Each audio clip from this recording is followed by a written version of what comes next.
on, Bears fans? Another edition of the Chicago Bears podcast coming your way. Pat the designer, John Jurkovic in the building.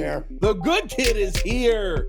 How you feeling, good kid? Good. You good? Yep. Yeah, Friday, a little weekend action. What you got coming up on the weekend? Just college basketball. Yeah. It's March Madness. It's college basketball. A little simulator action. I'll be getting some golf balls in the simulator. Yeah.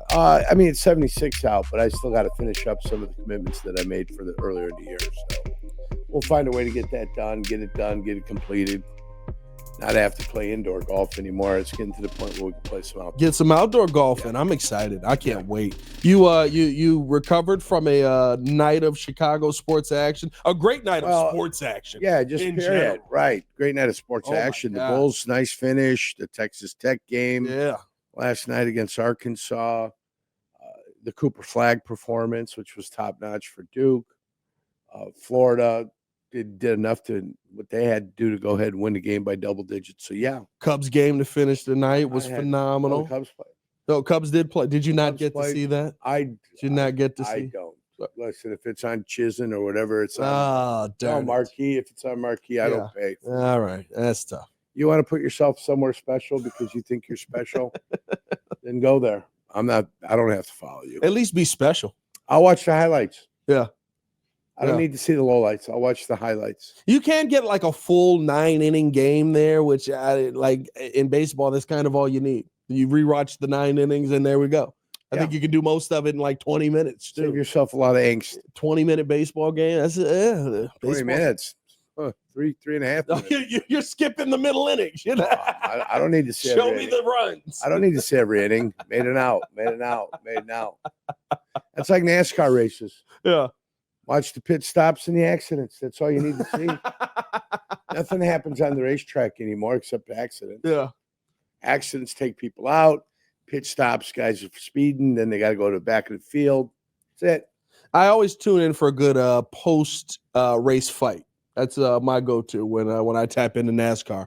And you get plenty of those. Back in the day, though, when they were men. Oh, here we go. I don't even know what we got going on in NASCAR anymore.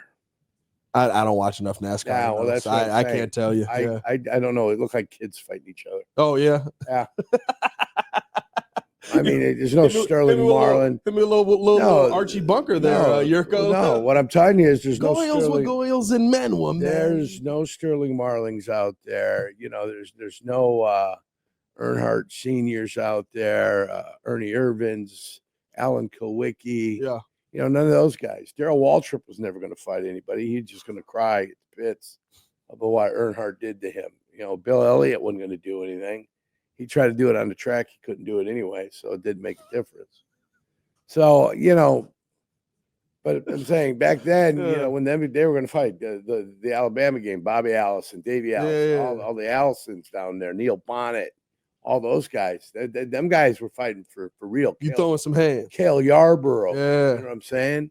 That was real stuff happening. Now you just get a lot of, it's like an NBA fight now. Yeah. A lot of people pushing and shoving. There's a grabbing every now and then. A lot of Gen Zers. Oh, that's talking. Tough. That's tough. Talking. I can't. My feelings are hurt. I have to go to the side. I've been offended. Yeah. Who cares? Not interested. We do want to let you guys know Chicago Bears podcast brought not interested. The Advantage Dealer Group. Find your next Chevy, Toyota, or Acura and drive off in under 60 minutes, so they'll make your first car payment free. Also brought to you by Hard Rock Casino in Northern Indiana, located 30 minutes from Soldier Field, I-80-94, exit 6. Jurko, you got a message for us. That's right. Mitch Lyons Wealth. Mitch has jumped on board. You know what it's about. We've seen the stock market go up and down, up and down, up and down. Market correction. Anytime there's a 10% drop in the Dow, you got yourself a market correction. What's my guy Mitch Lyons say? MitchLyonsWealth.com. He wants to protect you from the ups and downs. He wants you to be able to be nice and calm and cool and collected when the Dow and the stock market's going all goofy. He wants you to have a plan for retirement, a game plan for retirement. That's what it's all about. MitchLyonsWealth.com. That's Lyons. MitchLyonsWealth.com for your game plan to retirement.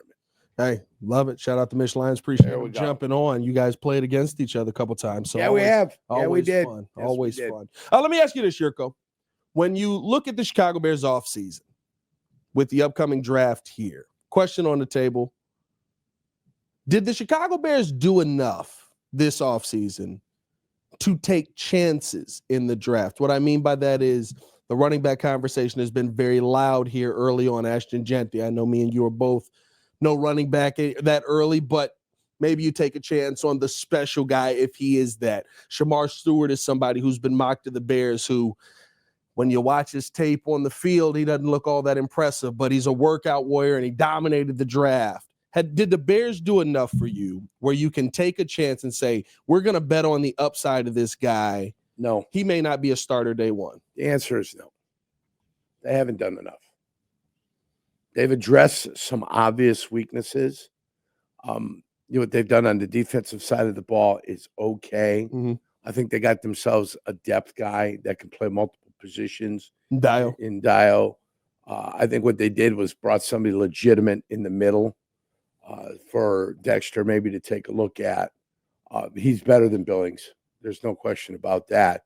But he's only going to be a rotation guy, Grady Jarrett. As is Billings, as is Dexter, as is Dio when he mixes it in the middle. So, no, they haven't done enough.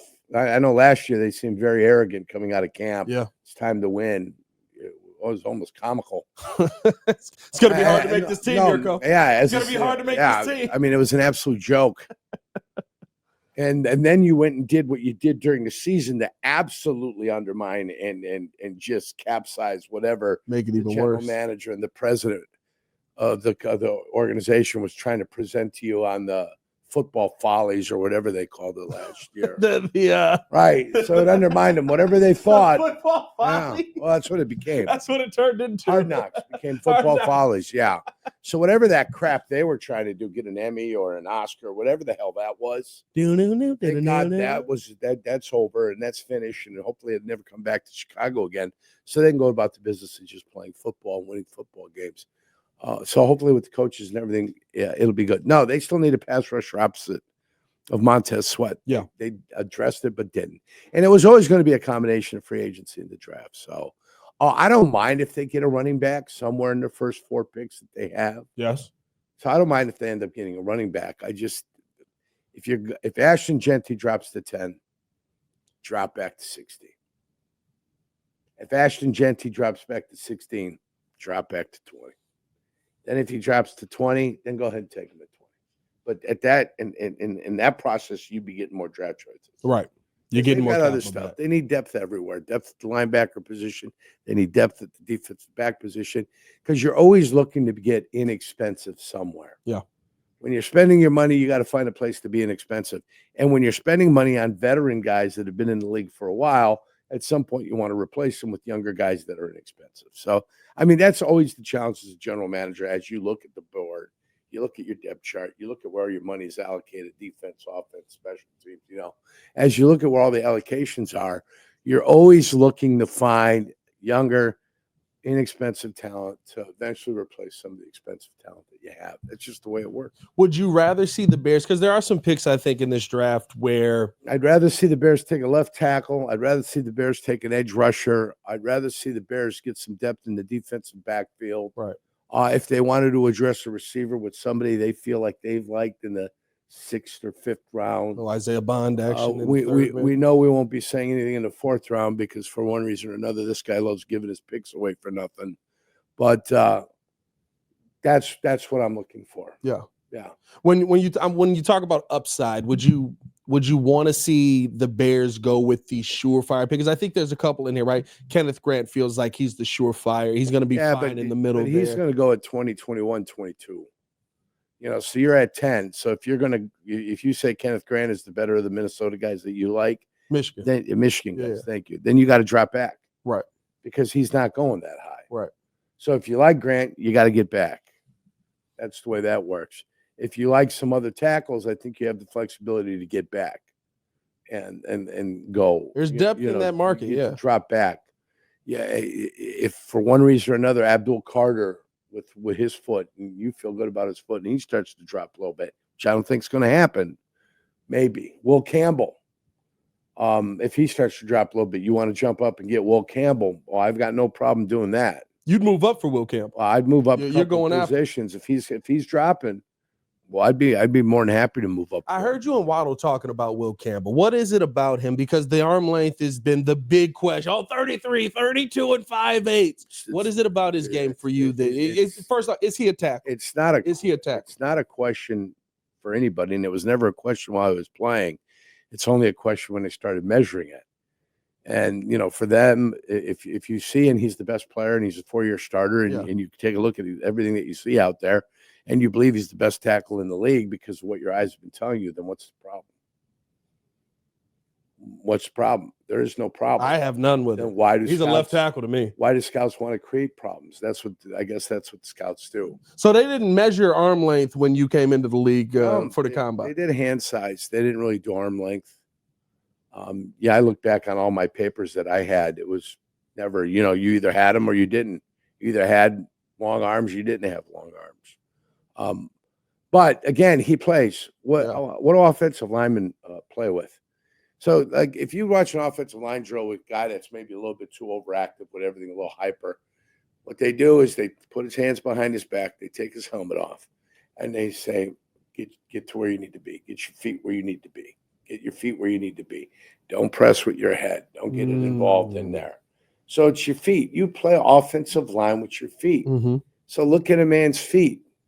When you can look at a guy's feet, you can see the way he can move. Adam Timmerman, 7th-round draft choice out of Yankton, South Dakota, I believe. South Dakota State. I don't know where he played.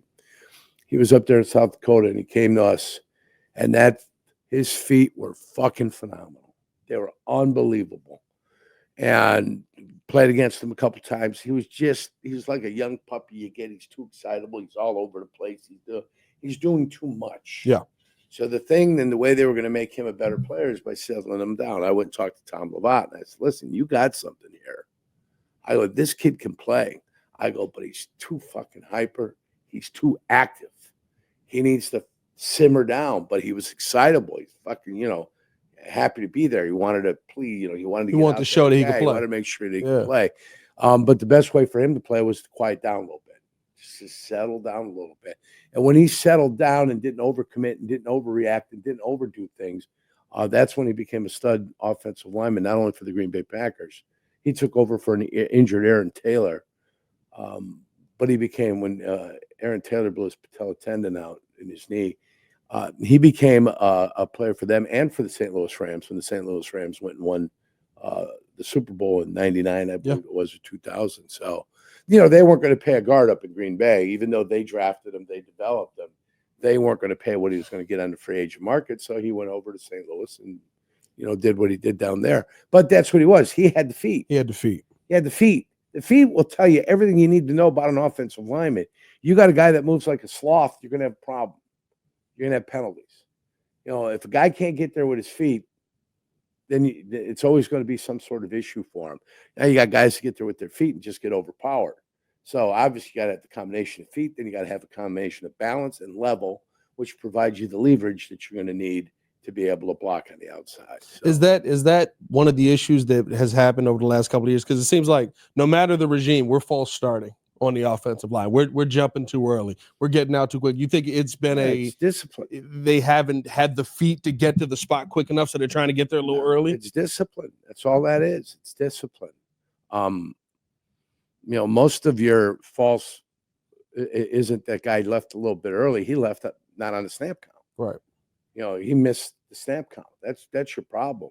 It's not that a guy's worried about getting out there. He's going against the stud. The problem is that the guy is worried about everything else except being able to get off in the sound that he needs to get off on. So, I mean, that's the problem there. The offensive line works in unison as 5, sometimes 6 with the tight end. They work in unison. And they're probably mostly judged as a whole. And you're only as good as your worst lineman. Yeah. That's your problem with offensive lines. If you got one guy that's really dragging you down and you got no replacement for him, then that's where you're at. Doesn't matter if you've got 4 pretty good guys on, you got one guy dragging you down.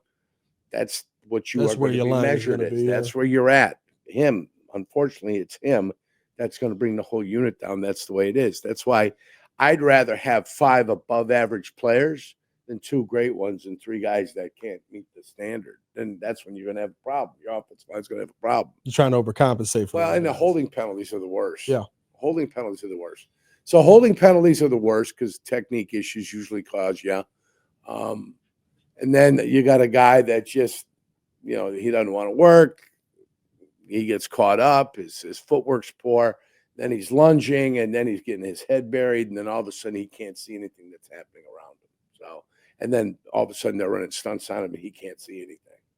So hopefully things get better for the Bears' offensive line with the guys. Seems like brought in some good pieces. Well, I think you still need you're not going to pay Braxton Jones. I would think so. Not. He's coming up to a point where you're going to have to decide whether you're going to pay him or not. So why not bring in a young tackle? And take him. He can be a depth guy this year. Who cares? I don't care. But if Will Campbell falls to 10 and the Bears don't take him, then you're scratching your head going, okay, he doesn't know what he's doing. Ryan Poles doesn't know what he's doing. If Will Campbell drops to 10 and he doesn't take him, then you know that he doesn't know what he's doing. What is it about Will Campbell's tape that stands out to you? Well, I told you, his footwork. What is it? What do the feet tell you that he's going to be able to do at the NFL level? Well, he's going to be able to get to where he needs to be able to make blocks. Yeah. He's played against some of the best talent that has been in college football that is already in the NFL. So he's played against that talent. He knows what it is. He's not going to be overwhelmed once he gets to the NFL. He's a very confident individual in himself. So I think the argument that we're starting to hear now, especially with NIL and everybody being able to buy players now, is SEC football is not where it once was. Well, maybe not. Do you think that is maybe not an issue? But it's cyclical. Mm-hmm. It's cyclical. You know what I'm saying? Some guys don't want to go to Alabama because they got 25 guys there that, you're going to have to wait to start. Some guys want to be able to start and play early. That way, that third year, they can get out of the league. So it's always cyclical. Michigan was down. Michigan's up. Ohio State had a couple of years. Now they're back. It's always up and down, up and down, up and down waves when it comes to conferences. So, yeah. No, I don't worry about that at all. I don't worry about the talent in the SEC. There's talent in college football. And it's the Ryan Poles' job to go out there and his scouting staff to find out where that talent is. Anybody else who stood out to you in this draft so far that you've taken a look at here? No. I looked at Mahmoud, but you don't need him because he's a right tackle, whatever his name is, Mahmoud. Membo? Yeah, whatever his name is. Like Mahmoud. Tackle out of Missouri. Membo. You don't need a right tackle. You got a right tackle. So I looked at him. I watched Mason Graham a little bit. Mason Graham's not getting past Jacksonville. So don't worry about Mason Graham and what he is or what he isn't going to do. I would be taking, if I was the Bears, a look at other running backs. The kid from Iowa, the 2 kids from Ohio State. Yep. North Carolina's not going to fall into the second round. I think his name's Hampton. Omarion Hampton. Right. Yep. He's not going to fall to the second round. So you're looking at those guys that are running back 4, running back 3, running back 12. And finding out which one of those guys do you really like? Who can do it all? Who can run the ball? Who's a little bit shifty? Who's got some vision? Who can catch the ball?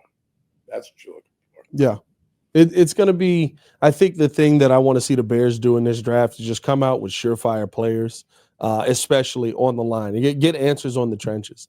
And to me, if it's a Kenneth Grant at 20, if you do trade back, I know Kenneth Grant's going to be able to play at this level. If it is a Mike Green, who I love, and I know there's some legal issues going on with him, that might be I know everything that's going on. I'm not saying that what he's accused of should be ignored, but we know how the NFL is. If you can play, you're going to get a chance to play. Well, the one thing they don't like anymore is murder.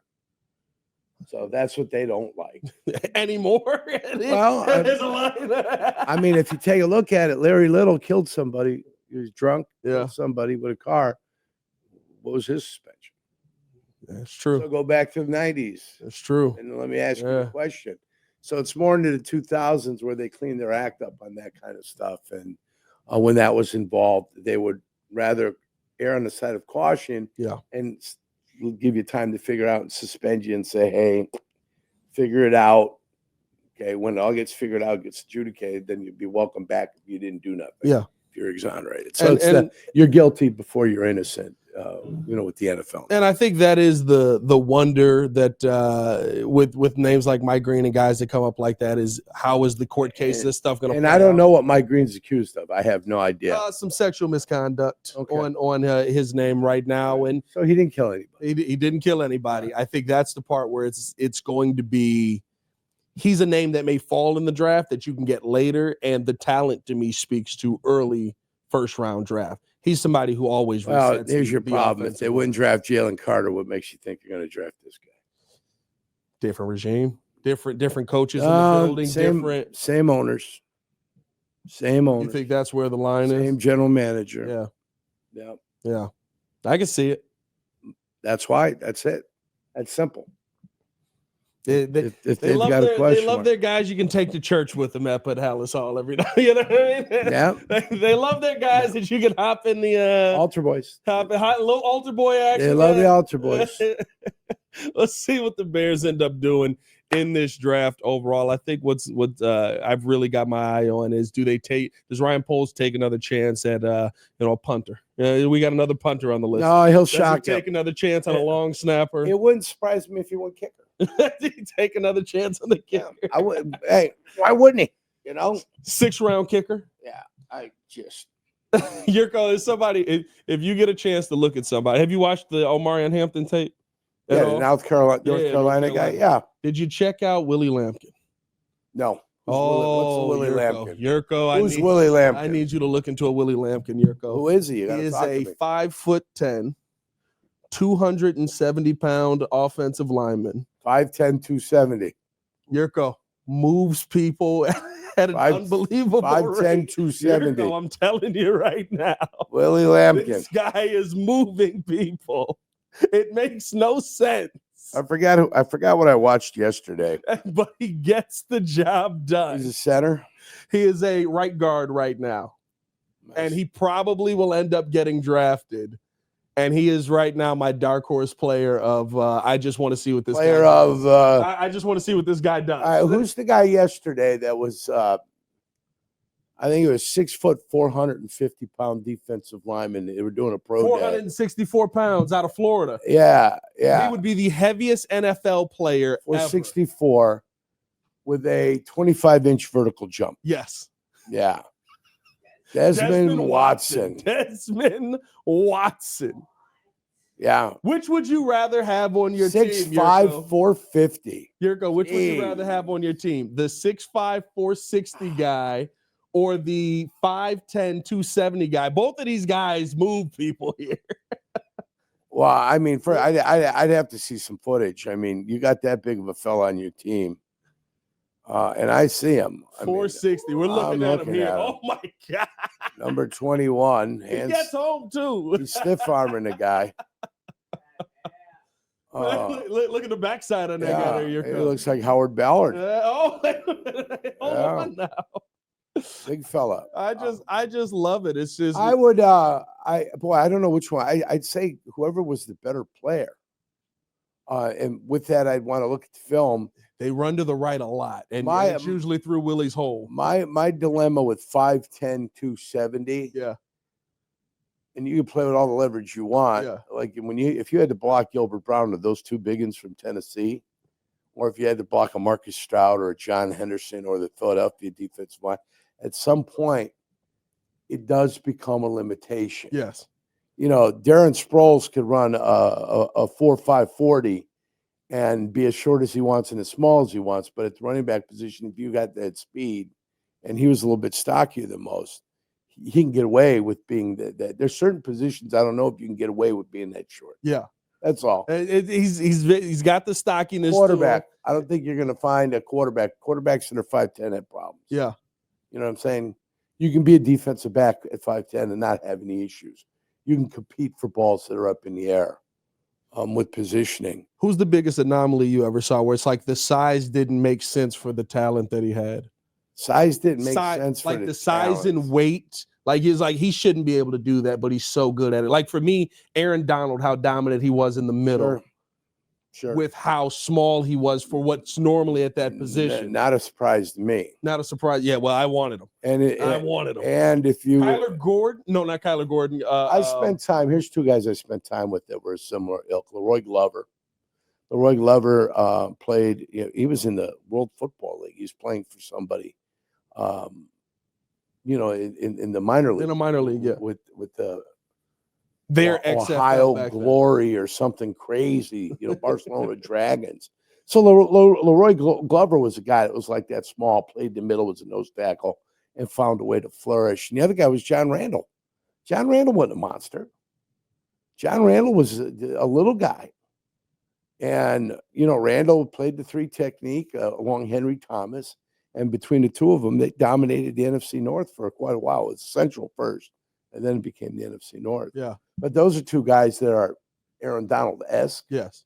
But I thought Aaron Donald was a little thicker than both Leroy Glover and John Randall. He was jacked. No, I pointed him out to Carm. And I said, look at this dude.